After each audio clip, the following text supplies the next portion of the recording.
Hey, how you guys doing?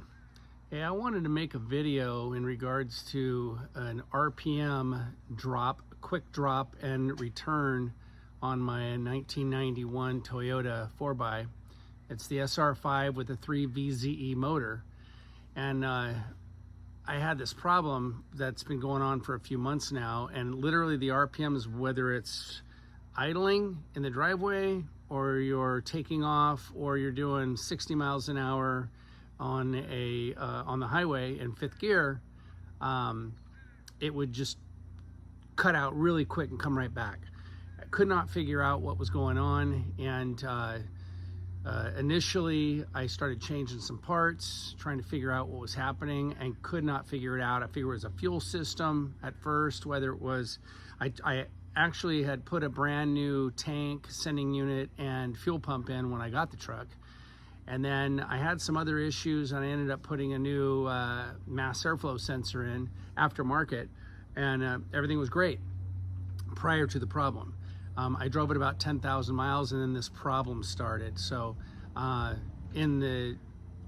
that occurred, I checked the mass airflow sensor, the throttle position sensor, checked with the multimeter, and the continuity was fine on all the pins. And then I ended up also checking the coil igniter, the ECU, just a bunch of other stuff. And every time I changed something, the problem was still there.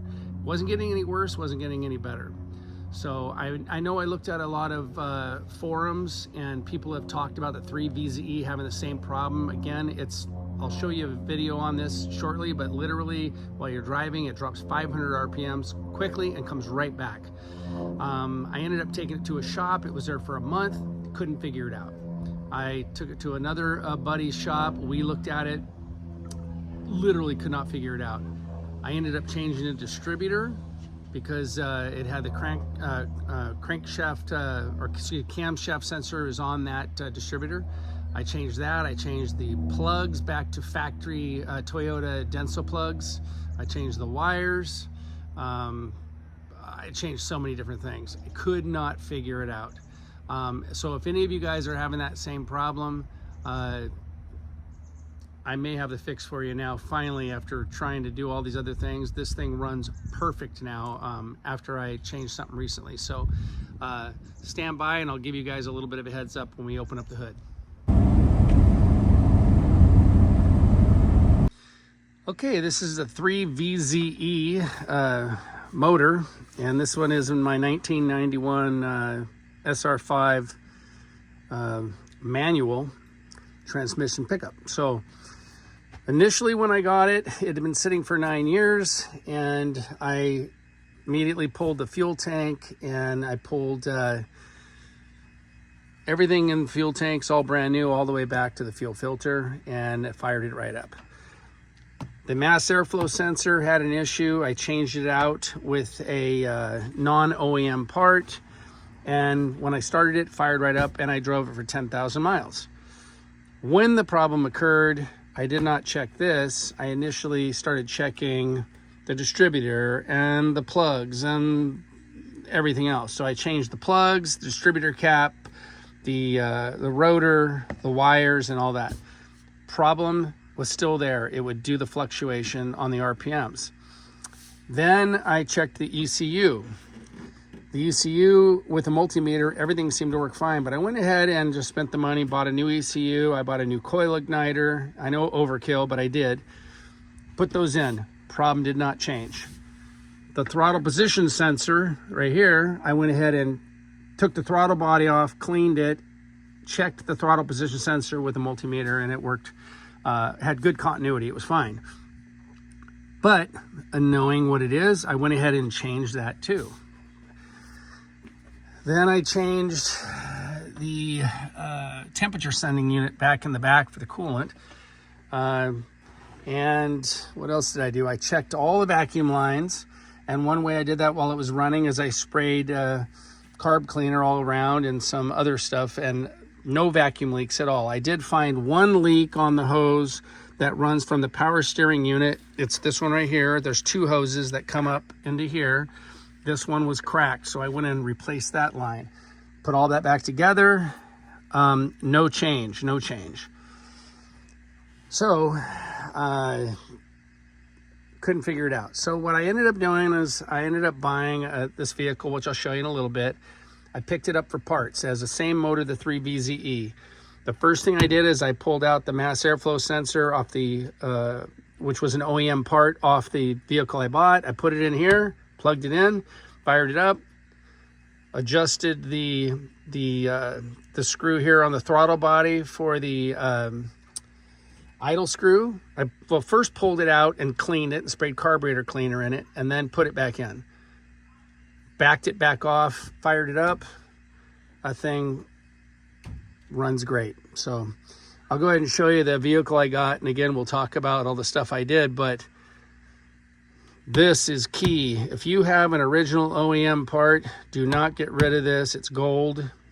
If the plugs end up breaking or something happens with the plugs inside, you can always pull this cover back off with the silicone, pull it, and you can resolder this back together. Do not get rid of this. This is money right here. If you can get this, this is very important. So just wanted to show you that. This thing runs like a champ now. I was getting ready to give it away. It was stressing me out, and now I'm good. Okay, so what I ended up doing is I've been trying to find different parts, OEM parts online, because the 3VZE motor is pretty hard to find parts for. And I ended up getting lucky. This week I purchased this 1990 4Runner with the 3VZE motor in it. The person who had it ran it out of oil, so it's got a bad rod knock. Probably bent one of the rods, and the bearings are obviously going to be gone, and probably the pistons. So I'm not really worried about that. The point wasn't to buy it for the motor or even to run this thing. It was to get some parts off of it, some OEM parts off the engine. What I ended up doing was I thought it was electrical, and everybody who I just talked to after doing everything fuel related, all the way up to I took the top end off the thing, took the intake off. I checked all the fuel lines and blew them out. I changed the fuel filter, which was very dirty. I thought maybe it was a fuel pressure issue. From the fuel filter being clogged and not getting the correct pressure, I ended up actually taking the injectors out. I did find one injector that had a broken end on it, and another one that was not spraying right. I pulled the plug and ended up buying all new factory OEM fuel injectors. Put those back in, put it all back together and ran it. Same problem, nothing changed. It was literally identical. So what I ended up doing is I found this vehicle here in California. The girl wanted it gone. She ran it out of oil, $400. I scored. So I got this motor in here, complete. Nobody's taken it apart. Everything was there. The first thing I thought about doing was, the only thing I changed on this truck when I got it was the mass airflow sensor. It had an issue. The pins broke off, and rather than just resoldering them, I ended up buying a non-factory OEM mass airflow sensor. So the first thing I did when I got this home on the trailer is I pulled the airflow sensor off, swapped it out on mine, fired it up with a few little adjustments. I took the idle pin out of the throttle body, cleaned it, set it, and then brought it back out a couple turns and checked my timing. Problem solved.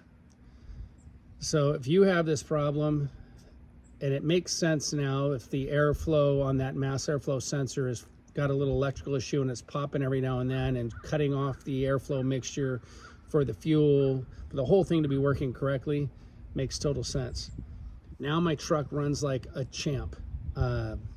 I had it smog today, passed smog no problem, it idles perfect. The culprit was the mass airflow sensor. So if you've either changed yours or you have an issue with it, and you have the same problem with the immediate fluctuation of the RPMs you know, plus or minus 500, but immediate return, check your airflow sensor or your mass airflow sensor. That's probably going to be the issue. If not, then I don't know. Then good luck going down the rabbit hole like I did. But I've got a lot of extra parts I didn't need. I got a whole nother car I don't need. I'll have to figure out what I want to do with that now. But basically it was just for parts for the motor. But my 91 Toyota runs awesome. So anyway, just wanted to throw that out there. I know guys have had the same problem on the forums all the way back to 2009. Guys had this problem, could not figure out what it was. Mechanics couldn't figure out what it was. Check the mass airflow. And hopefully that works for you guys. Okay? All right. Take it easy.